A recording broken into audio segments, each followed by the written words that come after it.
They were first used by the military in the 1960s and have been based at RAF Bryce Norton since 1984.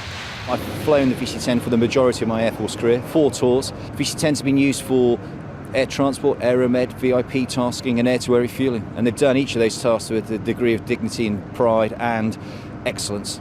The VC10 has transported royalty, heads of state and even hostages who've been released throughout its 47-year history. But now it's about to make its final journey up north and we're about to go on board. They may be old, but they're fast. Back in the day, this plane flew from the UK to Perth in Australia in just under 16 hours. Well, so far so good. Takeoff was about 10 minutes ago, and as you can see, we're facing backwards, which is a common trait in all RAF aircraft for safety reasons. There are only 17 of us on board, including the crew, and we've been told we're heading towards the North Sea near Newcastle to refuel some typhoons and tornadoes. Most of the fuselage is taken up by these tanks. This is one of the things the VC10 does best, refuelling other aircraft.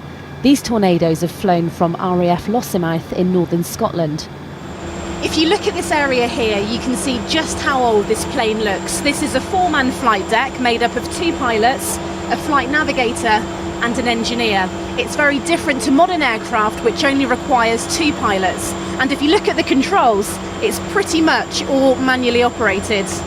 Unfortunately, because it's getting an old aircraft, it takes a lot of work, and the guys have to work very hard to keep her serviceable nowadays. The VC10's been a part of my life since 2002 when I first started to fly her. So obviously it's been 11 years of some good memories, some not quite so good memories, shall we say, but overall it's been absolutely fantastic and I feel very privileged to have been given the opportunity to fly the aircraft.